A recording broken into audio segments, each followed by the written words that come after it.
What's going on, you guys? TJ here. Welcome back to the channel. Long time no see. I know I've been busy, but anyways, today we are going to be installing the GFB bypass valve, and we're going to be getting rid of the Boom Racing bypass valve, which is the vent atmosphere one. So let's go ahead and get started. And first of all, let's go ahead and check out the GFB bypass valve and what it consists of.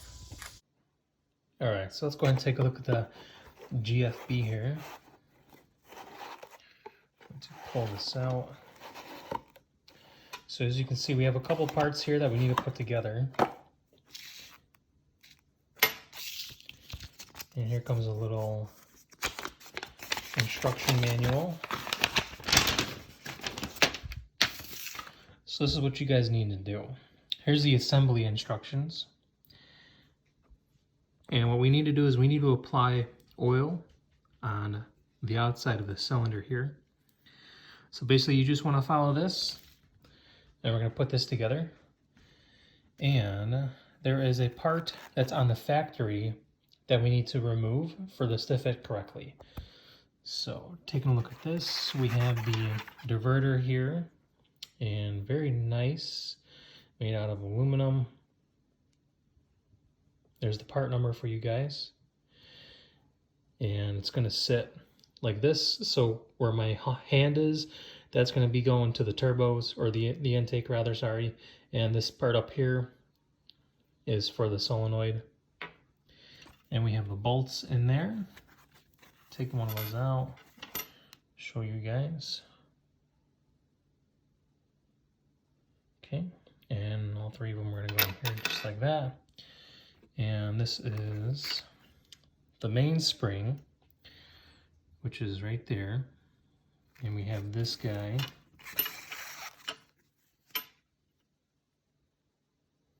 This is the part that needs to be oiled. This is the piston inside.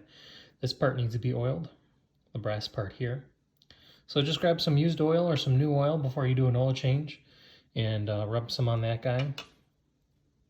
I don't know if you can use grease or not, so I probably wouldn't recommend it. And this is your piston here. And there is a spring inside right there, so don't fret. And there is something else that was hidden, and I think that was it. So if you guys are looking for parts, make sure you check everything in here for that, because all the tools should be in here and good to go. So now let's go ahead and get moved onto the install for the car. All right, you guys, once you remove the 3 screws, and I used a 3/16 inch Allen key for this. I was able to do it sideways to loosen up the bottom 2.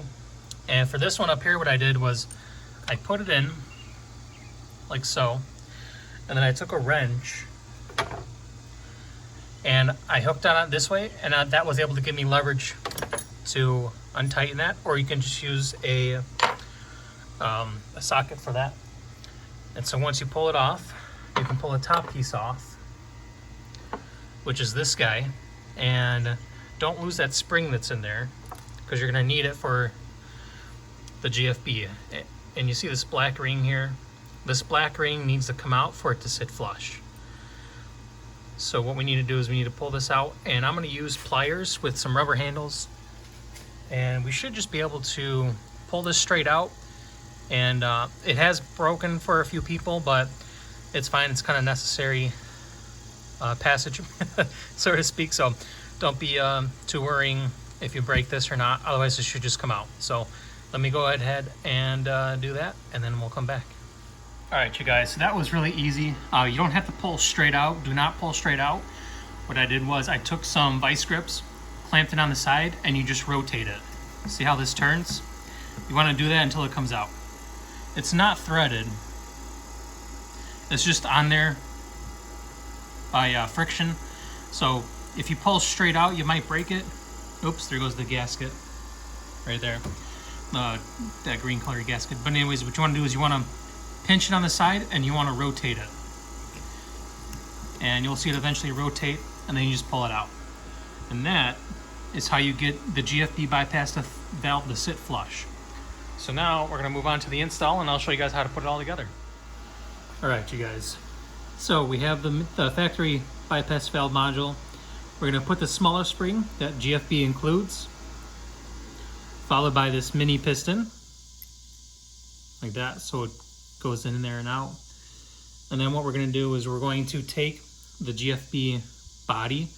Now keep in mind, pay attention to make sure that the holes line up. And just so you guys don't have to figure it out, you see the model number here? That's going to line up with this port here for the sensor, okay? So make sure that's lined up. And you want to double check because all the holes are aligned. See that? So if you rotate it this way, the holes are not going to be lined up. So make sure the model number is even with this little port sensor, okay? And then when this is all together, this is what's going to be facing towards the front of the car. You're going to take your main spring, put it on there, and make sure you're holding this pretty tight so so that this doesn't come flying apart and you know, all this shit's going across the garage floor. And then you want to take your spring, your piston here, and you want to make sure you oil this before you put it in, because when you put it in, you can hear it grinding against the inside of that. So that's what I'm going to do now.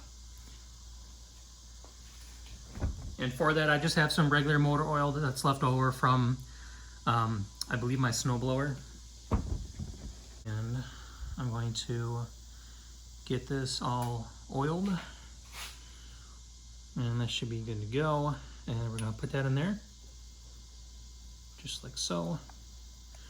Just so it has some lubrication to move up and down that. And then we're going to switch it over to the engine bay cam, and I'm going to show you guys how to install this. All right, now that we're back at the engine cam, you guys are going to watch me try to put this all together without everything going flying. So let's take a look here and see if I can actually do all this.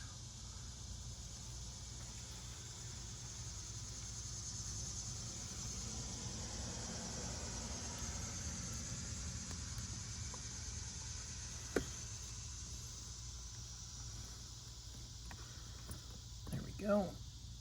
Now what we're going to do is take a supplied hardware and make sure these bolts go in.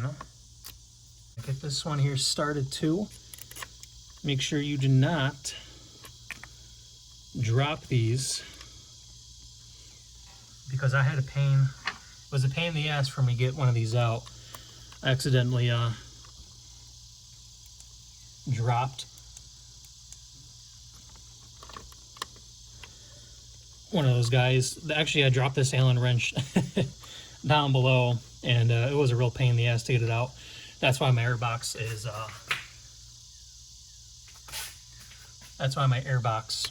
is all taken apart. Drop this one because this is going to be a pain in the ass to get out, and I didn't, thank goodness. And that one's biting as well. Excelente.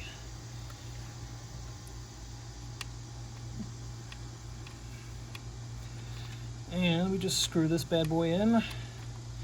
And now, no more blow-off valve noises. No more constant running. And we're going to tighten these guys up just a bit. There we go. Now, you don't want to crank on these guys because you don't want to... Remember, the housing that the GFB goes onto, that's plastic. And the actual housing itself for the bypass valve is plastic as well, so you don't want to crack those.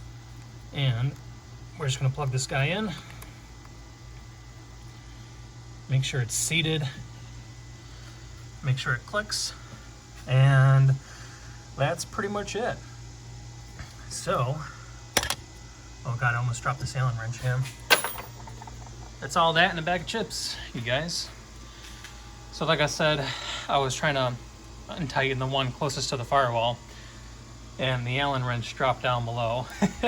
So I had to remove it, and of course it fell right like on top of the trans. So that was a pain in the ass to get to. And but yeah, I mean, that's pretty much it, guys. Pretty easy install. And if you guys have any questions about anything, let me know. Otherwise, make sure you guys follow the instructions to the T, and make sure you don't lose these springs. If you're wondering where these O-rings are, they are already on it. The yellow one is already on the factory bypass valve. The brown one is already on the sides of the GFB bypass valve. So make sure you oil this guy, because that is metal on metal, and you want to lubricate that. And I would probably just check the lubrication, probably just re-oil it every once in a great while, just to make sure it's good to go. And this is the little ring that we removed from the factory bypass valve, and you want to twist it out. You don't want to pull it, because then you can break it. This part was in the middle of the factory bypass valve, and once again, you can use any oil. I just had this laying around from my snowmobile, or not my snowmobile, my lawnmower or my snowblower, and got myself a new lawnmower. Anyways, it's about the only electric thing I'm gonna have on this channel. So I'm gonna go ahead and put this up together now, and probably keep this Boomba Racing blow-off valve in my parts corner. And I think that's pretty much it, guys. Sorry, I'm super sweaty. It's hot as balls in here in the garage, and you know, it's just hot. There's not really a lot of airflow. So hope you guys enjoyed the video. Let me know what you think down below, and if you have any questions, drop it down below as well, and I'll be more than happy to answer it for you. Otherwise, you guys, thanks for watching. Take care. Have a great day.